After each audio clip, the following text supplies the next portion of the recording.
Now what do the Democrats do?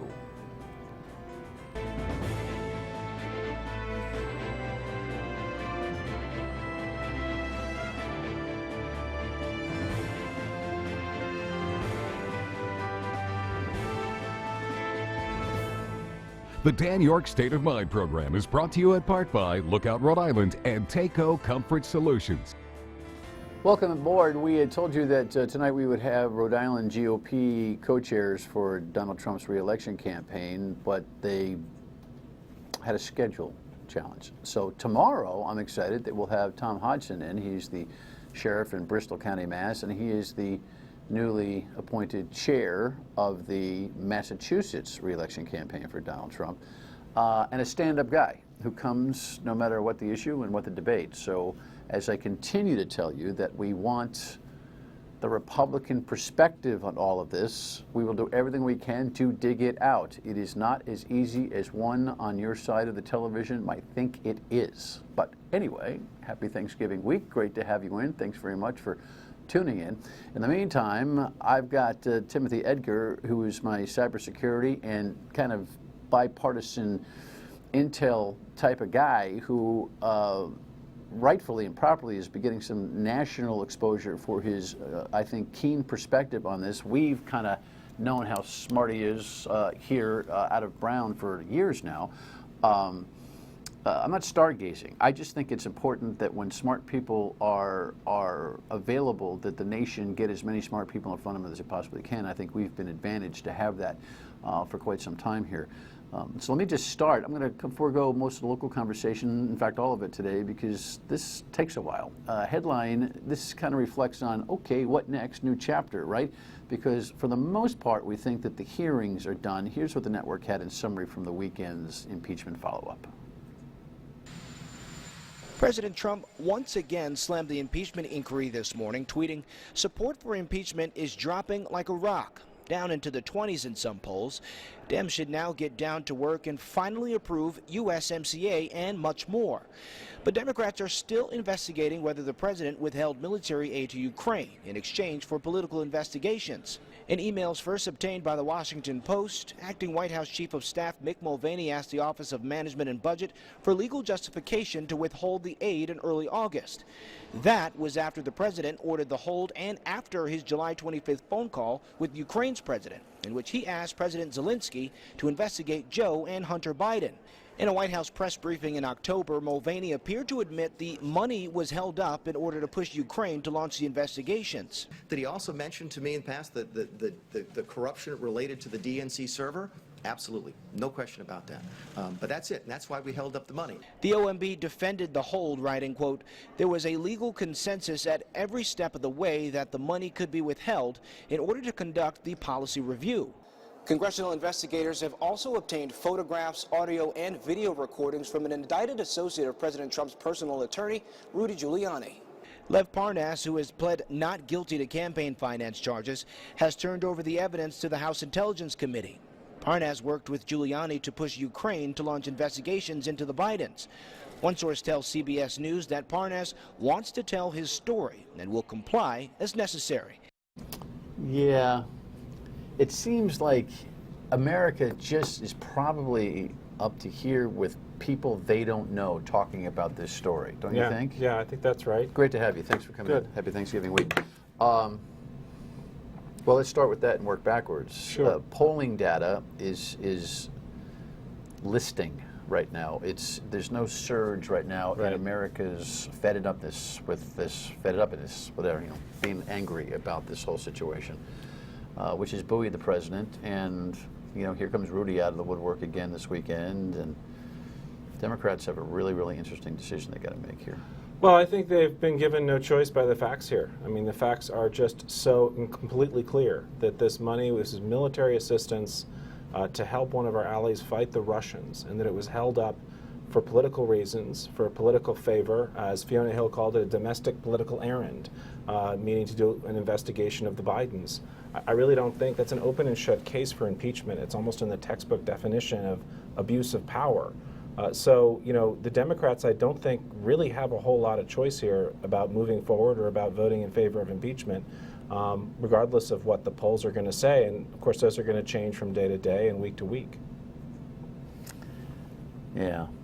I do find it hard to believe after this week of utterly devastating testimony for President Trump that that's accurate, that the public is more against impeachment. It just seems very unlikely. It seems much more likely that the public is continuing to absorb the news and is going to continue to think this is really tremendous misconduct by the president. Yeah, it's an interesting time, right? Thanksgiving week. I mean, what Sure. other holiday in American culture is a more conversational one than That's that right. over the Thanksgiving table? And I'm probably going to get some radio consultation for how people can navigate through a difficult Thanksgiving if there are polar opposite points of view on this whole thing. But it is a time when America will talk about it. Yeah. I think, right? I hope so, because, we all have our disagreements with our family members, and there's nothing more American than hashing them out over Thanksgiving. I always want to understand how people who like President Trump, are feeling in a certain way. But this isn't about whether you like or dislike him. This isn't about whether you enjoy his tweeting or his style or not. This is about what he did. And what he did is he went to a foreign country, pressured them, held up hundreds of millions of dollars in military aid in exchange for a political favor. And that just crosses so many different lines. So it doesn't matter, if this was a president that I liked, that I liked his personal style, that I liked his policies, I would have the same view just because of how Nobody clear it in is. America, I shouldn't say nobody. Yeah. Most people in America right now, and certainly the base, think what you just said is total baloney. That's the problem that we have right now. We have a lack of faith and trust in institutions. We have a lack of faith and trust in journalism. We have a lack of faith and trust in each other. We don't believe anything anybody says about anything. And your resume, which Yeah. is proved, your credibility of bipartisan service to the country, which is clear, won't win the day with most of the base, at least, and maybe a serious amount of independents who think you're just slinging it. To say that Right. even if it was a president with whom you approve or are affiliated or Sure. voted for, you'd feel the same way. That, Tim, I think is cruxing the foundational problem here. Well, I think that is true, and we have become far too tribal. And my only advice is to truly listen and understand what the facts are, and to understand what's really not in dispute anymore. When somebody tells me, anybody, it doesn't matter whether it's politics or just my regular life, if somebody tells me 5 different stories, when they've been caught doing something, I start to get suspicious about that. When somebody says there was no quid pro quo, oh, actually, there was a quid pro quo. Actually, it was okay. Well, actually, even if it wasn't okay, it wasn't bad enough to impeach him for. I mean, every shift of position makes you wonder. It just makes it shifting sand. Well, I want to get into some of the details of the story so Yeah. you can make the case that you think needs to be made. But while we're talking about the perspective and the receipt of the information and all of that, what's really fascinating to me is that while Democrats and Republicans seem to be talking past each other here, the president has not allowed the Republicans to acquiesce, for the most part, has not let them acquiesce past the perfection of the call. In fact, for the first time he verbalized, he had written it a couple of times, but he suggested on Fox and Friends last week that it was appropriate, which may be a slight psychological shift, perhaps. But if we just could get to a place where there was a stipulation Yeah. to the facts in the story, and then have a debate on its impeachability, that would be more healthy for the country. It'd be far more healthy. But we can't seem to get there from here, and that's, I think, the thing that coagulates a healthy process. Well, look, I don't see how you can make the case that holding up military aid in a national security situation is ever okay for a political reason. That's really the key point here. I mean, if you go back to previous scandals, Iran-Contra, for example, the issue there was, did President Reagan approve an illegal transfer of money to the Nicaraguan Contras who were fighting the Sandinistas in Central America? And did he know about it? And there was never really clear evidence about that. Even his critics, even people who thought he should be impeached for that, never suggested that he was doing this for political reason. He was doing it because he believed in it, and the question was whether it was legal or not. Here we have somebody who's shaking down a foreign government, not for some, goal that we might argue about, but doing it to benefit his own election campaign. And you have to go all the way back to Richard Nixon before you have that level of abuse of the office. All right, when we come back, we'll talk about it more in terms of the clinical aspects of this. The money got paid. Well, that's a big deal. Next. Ambassador Bolton had looked pained, basically indicated with body language that there was nothing much that we could do about it. And he then, in the course of that discussion, said that Rudy Giuliani was a hand grenade that was going to blow everyone up. Did you understand what he meant by that? I did, actually. What did he mean? Well, I think he meant that, obviously, what Mr. Giuliani was saying was pretty explosive in any case. He was frequently on television making quite incendiary remarks about everyone involved in this, and that he was clearly pushing forward issues and ideas that would, probably come back to haunt us. And, in fact, I think that that's where we are today. If that's the deep state, they can go as deep as I want. Yeah. Or as we can get. I mean, you're a deep stater. She's a deep stater. The deep state thing, I think, in part, perhaps at least there was a sensibility amongst most Americans that when you put a face to the deep state, Right. It's not as bad as it's been made out to be. She was rock solid. That's right. I mean, this is public service, is what it is. I mean, we don't have a deep state. The deep state is a term used to describe countries like Turkey, where their military might step in when the democracy, is looking shaky. We have public servants who work for, with a great deal of patriotism for both presidents who are Republican, presidents who are Democrat. Who are not infallible. Of course not, and exactly right. And there's always a tension between political appointees and civil servants. We saw that today. I mean, Gordon Sondland is a political appointee. He's a Trump person. He's working with professionals on this issue. And seemingly over his skis. And absolutely. And I think that one of the problems with short-circuiting the policy process is that it's set up partly to protect the president. The president may have a certain idea out there, and it's a good idea to run it through that process. He doesn't see that. I mean, he is blind as a bat when it comes to that. This whole Giuliani sidetrack is really the problem in this whole thing. Right? Absolutely. And whatever Giuliani's got in terms of his own business interests in Ukraine, dually representing the president in some kind of formula that we still don't know, Yeah. is really problematic. Yeah. Right? No, it's terrible policy to have a private attorney representing the president in this way, who's not subject to any of the ethics rules, to any of those rules that are set up, again, to protect the president as well as everybody else. One thing I was thinking about this issue was, if the president wants to set up a sort of secret foreign policy channel to influence another country, we have a process for doing that. We do that through the CIA. You sign a finding. You can do all sorts of things that would be aggressive, that would be, in other circumstances, potentially illegal. He didn't obviously do that, but we also have safeguards there. We have, you notify Congress. You have legal reviews. You have a process set up to protect us against really bad decisions. And, you don't send out your personal attorney to do foreign policy. We just shouldn't be surprised.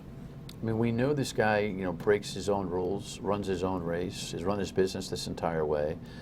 America says, well, that's what we wanted. America, I don't think really understood what they were getting, but now there's a lot of defense of the vote and defense of his presidency by saying, well, this is what we wanted. So none of this should surprise you or me. Giuliani sideways. We'll talk about what he did with the Navy SEAL story in the next segment. These are just two contemporary examples of the way he has done business all his life, is doing business now, and will always do business. Right? Well, right. And one of the problems here, again, is the mixing of, this kind of personal, political, corrupt motive involving an investigation of his political opponent with U.S. foreign policy. One thing I think is going to sink him when we talk about the Constitution making bribery an impeachable offense is that it was, I believe it was Sondland who said, Trump thinks of this like a businessman. If you owe something, you have to pay up first before you get your money. Well, that's a textbook definition of bribery. Ukraine doesn't owe Trump an investigation into his political opponent. Ukraine is an ally of the United States for our foreign policy purposes, and we're supporting that ally. Ukraine as a country may owe the United States of America something for a relationship that we have with them, but they don't owe personally our president anything at all, or any other president. The money wasn't paid. The money got paid, as we know, parentheses, after the whistleblower. Correct. Money got paid. They were unwitting, which is still a question mark. Mm-hmm. They're no dummies. They didn't formally suggest that they knew anything about this until after, in the middle of the fall, literally. The call itself is disputable by people who want to see it the way they want to see it. Joe Biden's son probably made a really, it might have been, made a terrible decision in taking that board appointment. And, he's trading on his name. Illegal? No. Inappropriate? Yes. So you put all that together in the soup, and most people say, look, there was no major significant battle loss for not having the missiles on time, other than the constant erosion of defense at Ukraine. Zelensky never said, yeah, the guy tried to put the pinch on me, because if he said that, this game would have been over. But he's in a position that he can't do that. Sure, I mean, the shop owner So without doesn't... that, what really? I mean, Right. really? I mean, devil's advocacy here. This country really gonna go to trial with impeachment articles in a case that will still hang on what's the big deal for too many Americans? Well, obviously, every American's entitled to their own opinion. Every senator is going to have to weigh the evidence, assuming the House impeaches. I think we are going to see an impeachment, and we are going to see a trial. That's what McConnell is signaling to people. But when it comes down to the question of, obviously, he was caught. That's what happened. Right. The whistleblower, brought forward using our process, our whistleblower laws, instead of running to the press, instead of running to, to pull a Snowden, as I talk about the book, he did exactly the way you're supposed to, and sure. that's why the scheme didn't work out. And Schiff, we have a headline here, Kev, if we can put that up. Schiff wants Bolton to testify. Schiff is suggesting that if Bolton writes a book about this and doesn't testify through this process, that he's harmed America. Bolton, announcing he's back on Twitter, and kind of playing kind of a Trumpian, silly game in the media and the like. Is he substantial enough to be able to say, yes, this stuff was going on? Is he a key to the Secretary of State and the Chief of Staff having to admit the same? I don't know, but the more he plays with this, the more he looks like he has the wrong motive. I don't know what game he's playing. As I said before, it's very unusual for people in the executive branch to testify without the executive branch signing off on it. So the fact that we've seen that happen already is pretty strange. It indicates how much the process is broken down. Bolton could provide very valuable information, but it would be cumulative. I mean, we already know what happened. There's no mystery here. We heard from Gordon Sondland, and every witness is pointing in the same direction. So let me ask you this, because I want to ask you about the Navy SEAL thing in the last segment. We're running out of time. You're at Thanksgiving. There's somebody across the table from you who says, forget it. Yeah. Okay? What is your 30-second mic drop moment where you're going to say something to state your case, convince, and then go for dessert and go watch a football game? What are you going to do? I'd say this is not about Republicans and Democrats. It's about Americans. And about, if you want to trust the word of the United States around the world, you cannot politicize our military aid to our allies. You just can't. And you shouldn't want that to happen for next administration. Could be, Bernie Sanders. And he could be holding up military aid in some way that you think is pressuring some country you care about. Could be Israel, could be any country in the world. And you've just said that's okay. That's okay. Presidents can play around with hundreds of millions of dollars of military aid if they want, because I'm going to have their back if I like that president. We can't have that rule in America. Mic drop.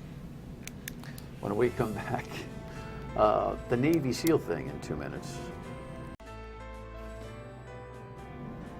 And then you get this. I mean, this one, most of America won't get the intricacies of this, but basically, we got a Navy SEAL who was up on charges and beat most of the ones that would horrify you, but did take a picture with the nicest deceased prisoner.